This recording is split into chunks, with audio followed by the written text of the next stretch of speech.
It's a weird game movies, Destiny updates galore, and not really practical technology kind of a week. Welcome to the Know-It-All. I'm Ashley Jenkins. And I'm Meg Turney. If you're new to the show, here's how it works. We'll run you through all the top news stories of the week, but if you want more details on any specific story, just click the annotation and we'll take you to the full update.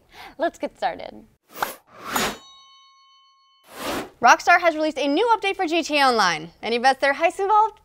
Don't waste your money, there's no heists. But there are 10 new last team standing missions, and there's also new functionality for the content creator tools so you can create your own last team standing jobs. Add 2 new weapons, new vehicles, and a couple dozen bug and exploit fixes, and you got yourself an update.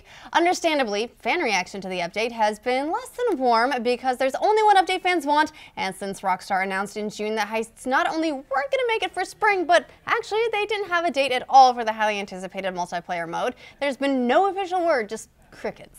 Lots and lots of crickets and, well, tiny updates.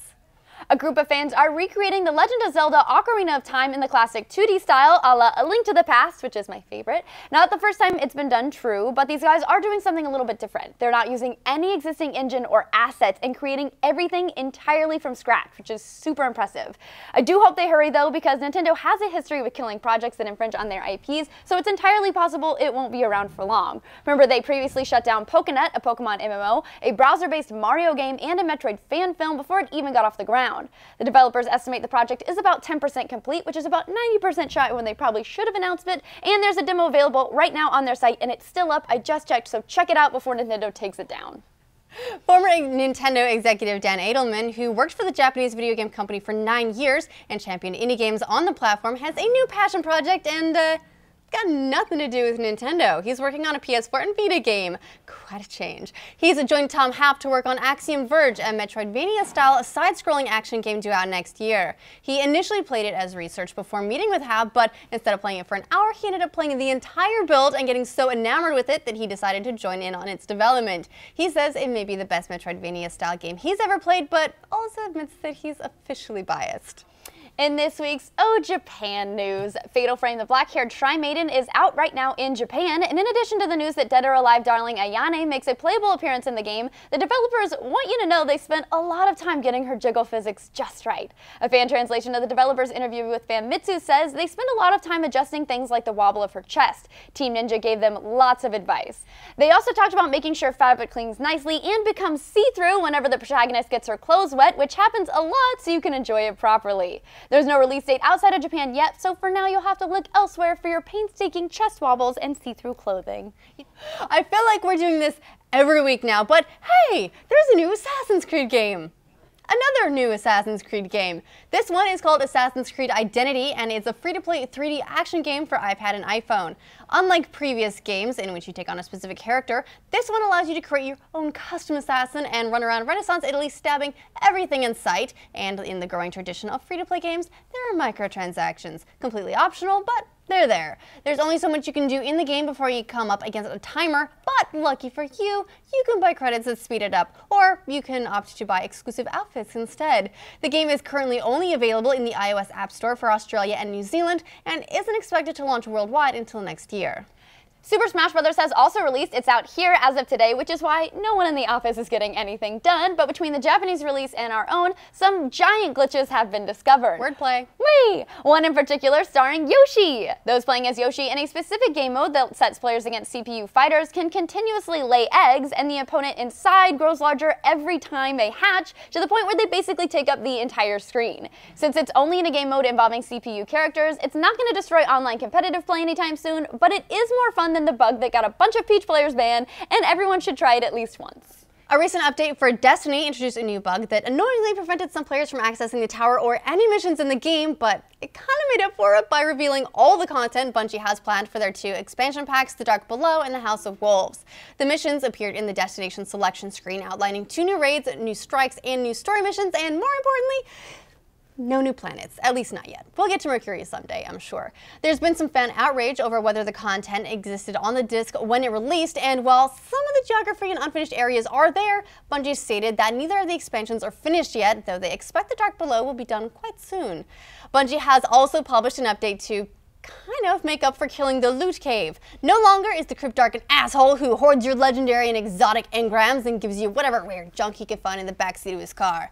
From now on, engrams are guaranteed to return an item in or above its class, and the studio has announced further plans to rework the loot system. So while you're complaining about the complete and total lack of story, at least you'll look really cool.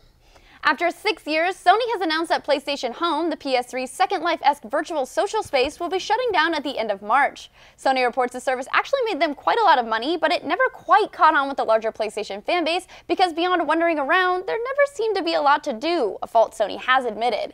They reworked it in 2011 to focus more on game experiences, but now they're putting it down. They'll offer some free content to fans as a thank you for all the support over the years and will cease publishing anything new in November. Fans in the US and Canada can still download content until the beginning of December, and then it will slowly wind down until it goes gently into that good night. For a full hour of video game chat, don't forget to check out The Patch, which airs live for Rooster Teeth sponsors on Wednesday and finds a home on the know every Thursday. This week, we are talking about Shadow of Mordor since that just came out and recovering from the events of last week's Hourglass Down. Or if The Patch doesn't talk about esports enough for your taste, the Leaderboard has your weekly dose of what's happening in professional gaming, with the League of Legends World Championship reaching the playoffs in Korea. Now, let's move on to movies and TV.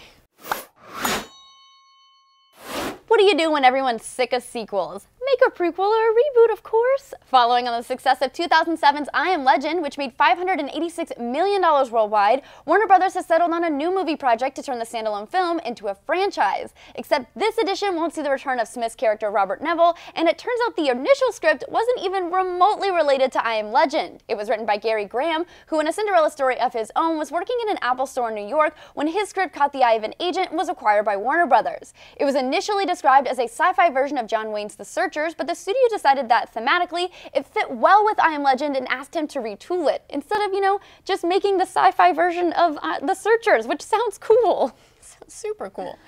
Netflix has inked a deal with Adam Sandler to produce and star in 4 movies made exclusively for the streaming video service, and I know this might seem like kind of a weird choice, right? Like, why wouldn't you get Brad Pitt or Matt Damon or Schmorgan Heckengard or something? But actually, Netflix has stats behind the decision. The company says that Sandler is one of the most watched stars on the service, spanning a wide range of ages and demographics both domestically and internationally. No word yet on what the films are, but based on Sandler joking that Netflix rhymes with wet chicks, I guess we can probably assume it'll be more Waterboy, less funny people. You get a lot of hope for video game to movie adaptations when you hear things like Assassin's Creed starring Michael Fassbender. But then there's something like Tetris the movie? Threshold Entertainment, the guys behind other quality video game adaptations like Mortal Kombat and Mortal Kombat Annihilation, have announced a Tetris movie which they intend to be a sci-fi epic. Threshold CEO Larry Kazanoff told the Wall Street Journal, quote, "It's a very big epic sci-fi movie," and went on to say, "We have a story behind Tetris which makes it a much more imaginative thing." And I have to say, I'm getting some very Uwe Boll vibes off this whole thing, but I really liked Mortal Kombat. I did too. I really love the scene in the forest and the scorpions thing because I thought it looked cool. I don't know. I'm a sucker for. I also like the Street Fighter movie, which I shouldn't admit, but I'm a sucker for Jean-Claude Van Damme. So if you're gonna be terrible, be terrible like Mortal Kombat. Yes. Rovio has made an announcement around casting for the Angry Birds movie, and whatever you think of the idea, the voice acting lineup is pretty impressive. Jason Sudeikis, who was in Horrible Bosses, but I bet you didn't know he was also voicing GTA 4, Josh Gad, who voiced the snowman Olaf in Frozen, Danny McBride, known mostly for his mullet, but also for Eastbound and Down and assaulting us all with the awfulness that was Your Highness. Superbad's Bill Hader, Maya Rudolph, who's a voice in Disney's upcoming Big Hero 6, and Sir Dinklebutt himself, Peter Dinklage, will lead the cast for the movie, which is set to hit theaters in July 2016. It's a spot of good news for Rovio, since they've also just announced they may be laying off up to 16% of their workforce, citing lower than expected growth, which is putting it mildly, since their profits have reportedly halved in a single year. Maybe the movie can bring it back. Predictably, we actually created a trailer for the film long before it was announced. Let's take a look. Good God. Blue for multiples, black for stones, yellow for distance, and white when you're in a bind. Take the shot. Target's not clear. Doesn't matter. But sir, the target's not. Take the shot, soldier. Penetrable fortresses made of wood, glass, stone. Sometimes there's dice, or maybe dominoes. I don't really know. It's something with numbers on it. Just want to say, if you're not sober, Your Highness, kind of a good film. Right, but the not sober part is the important part. It is important for that film, I think. The cast has been announced for Dead Rising Watchtower, the game-to-movie adaptation of that franchise that was announced back in June. The movie is being directed by Zach Lipovsky, who just made his directorial debut with Leprechaun Origins, and will star Jesse Metcalfe, best known for his work in the TV series Dallas, the unit's Dennis Haysbert, Dune's Virginia Madsen, and Once Upon a Time's Megan Ori. The movie began filming this week and is expected to release via Sony's Crackle service in the US, but will also be available episodically and as a feature-length movie worldwide. Marvel has settled a legal dispute with the family of comic book god Jack Kirby over the compensation for Marvel characters he helped create over the decades. Kirby, who passed away in 1994, co-created Captain America in 1940, and in the 60s he co-created Fantastic Four, X-Men, the Hulk, and worked on Iron Man and Thor, among others, which have all made a lot of money for Marvel over the years, particularly since they've all become hyper-successful movie franchises. However, because he was work for hire rather than a full employee like Stan Lee, he didn't see the kinds of compensation he would have otherwise. His family's been pursuing legal action against Marvel and the movie studios the characters have been licensed to for years, and just days before the case was scheduled to go in front of the Supreme Court, Marvel settled out of court for an undisclosed sum that probably goes something like this: 0, 0, 0, 0, 0. If you're now in the mood for movie and TV discussion, we don't blame you. Our new podcast, Screenplay, is here to help. It airs live on Tuesdays for Rooster Teeth sponsors. Otherwise, you can find it on The Know every Wednesday. This week was a Fantastic Fest special, and JJ sat down for a chat with Keanu Reeves, which I'm insanely jealous of. And now it's time for science. This week, Microsoft unveiled Windows 10, not 9, that's getting a skip, for release next year. The new operating system will strive to correct some of the poorly received innovations from Windows 8 by unifying the desktop interface and bumping the live tiles into the start menu by default, though the OS will also be able to optimize for touch-based interfaces by optionally popping into a more metro interface. A revamped task view will control and move apps between multiple virtual desktops, and up to 4 apps can be snapped on a single desktop at any time. Several other Windows 8 features like the charm bar will also make a return, but for the most part, this looks like a return to what people liked about Windows 7. Microsoft launched an early preview of the OS for those who want to check it out, but this early on, well, don't install it on anything important. When Microsoft announced Windows 10 earlier this week, it wasn't immediately clear if there might be implications for Xbox One, but yes, there will be. Microsoft is creating a unified application platform which will allow developers to create apps that work across PC, Windows Phone, and Xbox One. So as early as next year, Xbox One could get an overhaul under the hood and see the number of apps available for the console skyrocket. That could be awesome, like apps for HBO Go, BBC iPlayer, maybe some Pornhub, like for Ray or other people that are maybe interested, like Ashley. But if you take a look at the iOS and Android app stores and the amount of crap that floods there, it might not be such a good thing. Earlier this year, 4 men were arrested on charges of hacking into major U.S. companies like Microsoft, Valve Software, Zombie Studios, and the U.S. Army, and stealing confidential trade secrets and software, including specs for the, at the time unreleased Xbox One, unfinished builds of Gears of War 3 and Modern Warfare 3, and more, with the intention of sharing or selling the information. This week, 22-year-old David Pecora from Ontario, Canada, and Senator Nishiawat from New Jersey have pled guilty, making this the first time a foreign-based individual has been convicted of breaking into a U.S.-based business.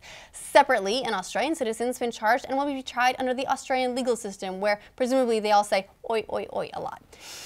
Reddit has secured $50 million in funding from such investors as Snoop Dogg, Jared Leto, and Sam Altman, who is now the company's lead investor. The company intends to use the funding to scale up its current staff of about 60 and build more community and moderation tools for the self-proclaimed front page of the internet. However, Reddit CEO Yishan Wong said on the Reddit blog, quote, "An investment like this doesn't mean we're rich or successful. Money can become worthless very quickly. Value is something that is built over time through hard work." Researchers at the University of Rochester have developed a new methodology for cloaking technology that uses everyday materials and improves on other methods in a few key ways, though it has its own limitations too. The Rochester cloak relies on a configuration of 4 specifically placed lenses which bend light around whatever you're trying to cloak. Where this method shines is its flexibility, offering up to 15 degrees change in perspective without the extreme distortion common in other methods. And with scaled up lenses, the edge effect isn't bad. The limitation, however, is the cloak is donut shaped, so it doesn't quite hide what's ever in the center.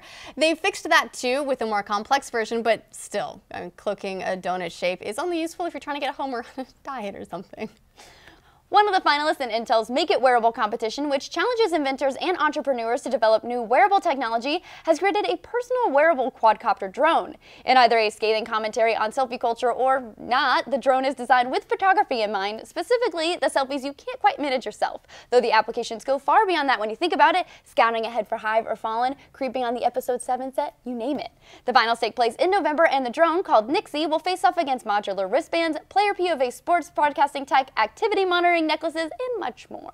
The team at Massachusetts Institute of Technology have developed a new way of charging your mobile phone without ever taking it out of your pocket. They're calling it MagMimo, and it was unveiled at the International Conference on Mobile Computing and Networking. It works by sensing your phone and using wire coils to generate multiple targeted gravitational fields that induce a current in a wire coil in the phone's charging port.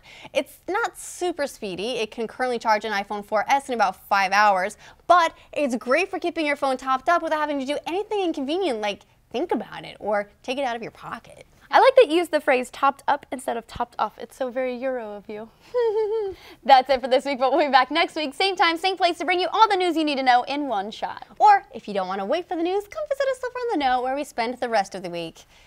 Pithy sign off.